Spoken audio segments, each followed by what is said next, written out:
Welcome to the Deep Dive. We're the place you come to for a real shortcut to getting well-informed on complex topics. That's right. We dig into the data so you don't have to. And today, we're tackling a market that, well, it might sound a bit specific at first glance. Whey protein products. Global market. But the numbers, they tell a pretty surprising story. Explosive growth, really. Exactly. So, our mission today, unpack these frankly, astonishing financial projections. We want to show you which parts of the world are really pushing this boom. And maybe get into the why behind it all. It's not just numbers. It's about understanding shifts. Yeah, I'm excited to get into this market research. It's fascinating stuff, and it feels like the knowledge here is changing so fast. It's definitely moved beyond just, bodybuilders. Oh, absolutely. What used to be niche is now this huge global thing. And understanding these trends, it helps connect the dots, doesn't it, between what people are consuming, health trends, economic shifts. It really does. It's a bigger story about how our world is changing. Precisely. Okay, let's unpack this then. Let's hit those headline numbers first. The global growth. It's huge. Go on. Hit us with the big figures. Right. So back in 2021, the global market value was sitting at just under $13 billion. So $12,791.7 million to be exact. Okay. Decent size, but where's it going? Get ready for this. By 2025, it's projected to hit over $20 billion. Wow. Okay. That's quick growth already. And by 2033, projected to be a massive 50,265.1 million. Over 50 billion. 50 billion. From under 13, that's almost quadrupling. More than quadrupling, actually. Exactly. And that means a compound annual growth rate, the CAGR, for the entire global market is projected at 12.08%. 12% globally. That's not just steady growth. That's rapid acceleration, isn't it? It really is, like a rocket launch, as I said before we started recording. Yeah. And what's fascinating is why. Why this product? It suggests some really big shifts happening underneath, Definitely pushes us beyond just the numbers. Why whey protein, specifically? Right. It points to changes in diet, health awareness, maybe even just how available these products are now compared to, say, 10 years ago. Absolutely. Okay, so let's zoom in a bit. Where's this growth coming from? Let's start with North America. Big contributor. Oh, North America is a powerhouse here. Traditionally strong market. So the numbers. 2021, it was about $4.5 billion. Projected to jump to almost $7 billion by 2025. Okay. And then by 2033, projected over $16.5 billion. Still a really strong CAGR of 11.435%. Solid. And within North America, I assume the U.S. is leading the charge. Oh, yeah. Dominant. The U.S. started at around $3.6 billion in 2021, heading towards $12.6 billion by 2033. That's a CAGR of nearly 11%. Makes sense. What about Canada? Canada's showing strong performance, too. Around $635 million in 2021, projected to hit $2.6 billion by 2033. That's actually a higher CAGR than the U.S. at 12.7%. Interesting. So Canada's growing slightly faster proportionally? But wait, here's where it gets really interesting, as you mentioned earlier, Mexico. Yes, Mexico. You flagged this one. What are the figures? Okay, 2021, it was about $226 million. Small base, comparatively. Right. By 2025, projected $457 million. It basically doubles in 4 years. Wow. Okay, that is rapid. And by 2033, it's projected to reach $1.3 billion. And the CAGR for Mexico, the highest in North America, 14.252%. 14.25%. That's significant. Really stands out. It really does. Why do you think Mexico is seeing that kind of hypergrowth? It's remarkable. Well, it suggests a few things are hitting all at once, doesn't it? You've probably got a growing middle class, more disposable income, Right.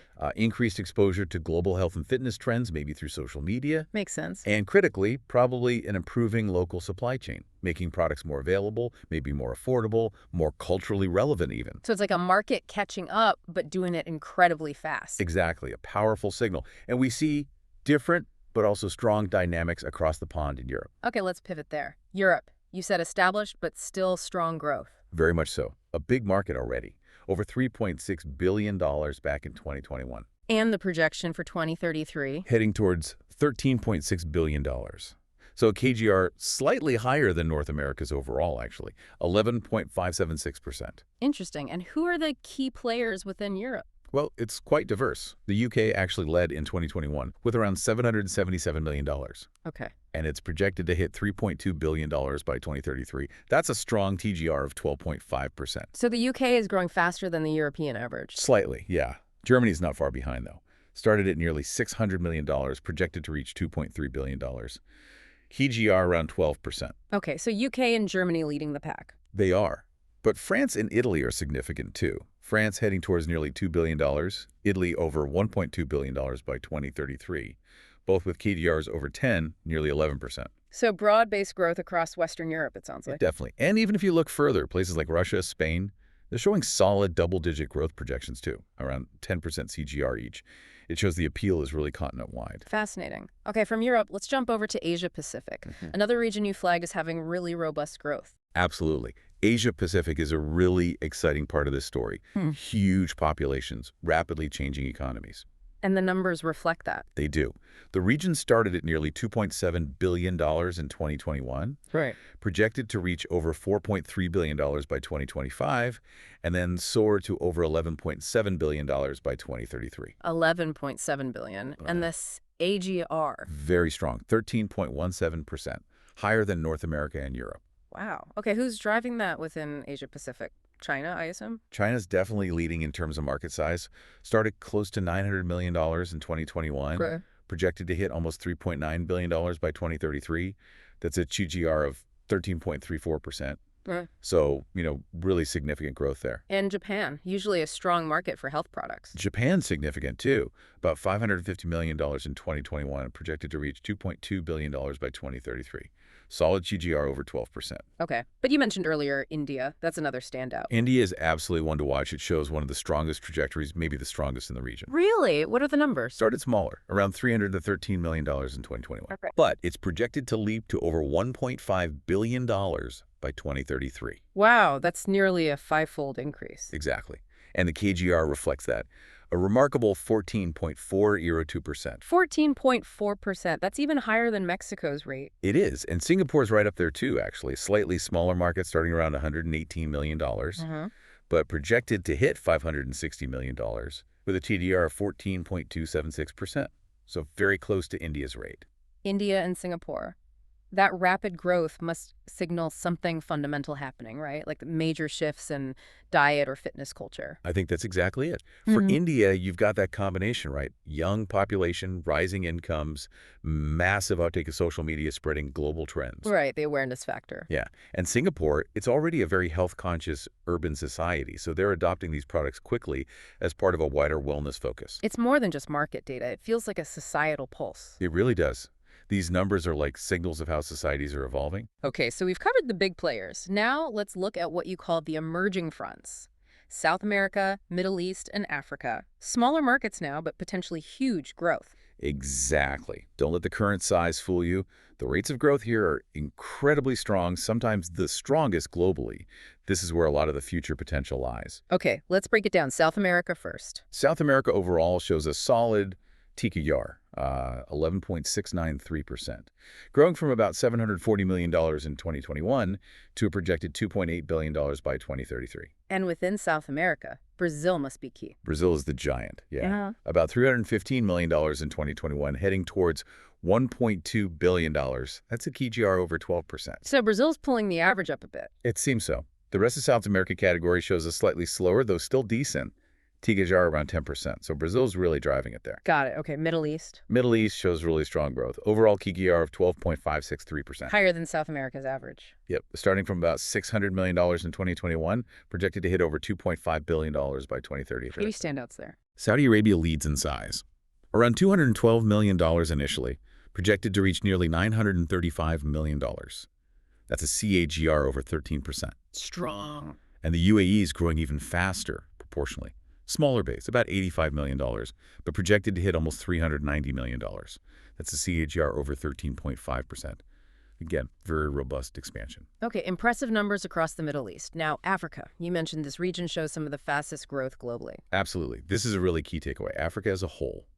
The market was valued around $575 million in 2021. Right. Projected to soar to over $3 billion by 2033. That's $3,062.79 million. Wow, that's more than a five-fold increase. It is. And the overall key AGR for the continent, an impressive 14.077%. 14%, that's huge. Who are the main drivers within Africa? Nigeria is a major contributor. Hmm. Started at about $340 million, projected to reach over $1.7 billion by 2033. Still a strong CAGR of 13.7%. Okay, Nigeria is a big part of that $3 billion total. It is. But here's the real headline figure I mentioned earlier, South Africa. Right, you said highest CAGR. The highest TGR in the entire source material we looked at, Get out, what is it? 14.421%. 14.42%. That beats India slightly. Just slightly, yes. It's growing from a smaller base, about $110 million in 2021, but projected to hit over $618 million by 2033. Wow, South Africa's growth rate is truly the standout then. It really emphasizes the strong potential across the continent. It's not just one or two countries. So what does this all mean? We've seen these incredible figures. North America and Europe are solid, but Asian Pacific, Latin America, Middle East, and especially Africa showing explosive growth rates. Mexico, India, Singapore, South Africa leading the charge in terms of speed. What's the big picture takeaway for the listener? I think the big picture is that this isn't just gradual growth, it's a transformation. And these numbers, they connect directly back to some key underlying drivers. Like what's fueling this fire globally? Well, first, just a massive rise in general health awareness Yeah. globally. People everywhere are paying more attention to nutrition, protein intake. Right, it's not just a Western thing anymore. Not at all. Second, the adoption of sports nutrition is broadening massively. It's not just elite athletes, it's weekend warriors, people doing yoga, people just trying to stay active. The everyday fitness enthusiasts? Exactly. And third, there's just expanding consumer demand overall. Whey protein isn't just in shakes anymore. It's being added to yogurts, bars, cereals. It's becoming a mainstream ingredient. That makes so much sense. You really do see it everywhere now, don't you? Like, walk down any grocery aisle, protein added everything. Precisely. It's moved from the supplement store to the supermarket shelf, integrated into everyday foods. That reflects that broader shift. Okay, so for you listening, the key takeaway here, this whey protein market, it's not just growing, it's undergoing a really significant, really fast transformation. Yeah, and pay attention to where that growth is fastest. Latin America, Asia Pacific, Africa. These regions are emerging as major drivers, challenging old ideas about where the market action is. It shows incredible rates of adoption and demand in places maybe you wouldn't have expected first. Exactly. This deep dive really uncovers these surprising pockets of intense growth. It signals a global shift in priorities towards health and wellness, but it plays out differently everywhere. It's a global trend with very local flavors, you could say. Well put. It's reshaping markets all over the world. So as you go about your week, maybe take a look around. Notice what's happening in your local stores, your gym, your community. Are you seeing these trends we talked about? More protein products on the shelves. More people focused on fitness. It's interesting to connect these huge global numbers back to our daily lives. Definitely. And here's a final thought to chew on, maybe something provocative. Go for it. If a market like whey protein, which seemed pretty specialized not long ago, can just explode like this and have such big economic impacts, what other niche markets might be doing the same thing just under the radar? Good question. Like what kind of markets? Maybe things like sustainable packaging components or specific types of alternative energy tech, maybe even certain areas of personalized health or diagnostics. Things that seem small now, but could be on the verge of massive growth. Exactly. Which ones might fundamentally change supply chains, economies, even our daily lives in the next 10 years, just like whey protein seems poised to do. Makes you look at everything a bit differently, doesn't it? It really does. Something to think about. Thanks for breaking that all down. My pleasure. Fascinating data. Absolutely. And thank you for joining us for this deep dive. We'll be back soon with another shortcut to getting informed.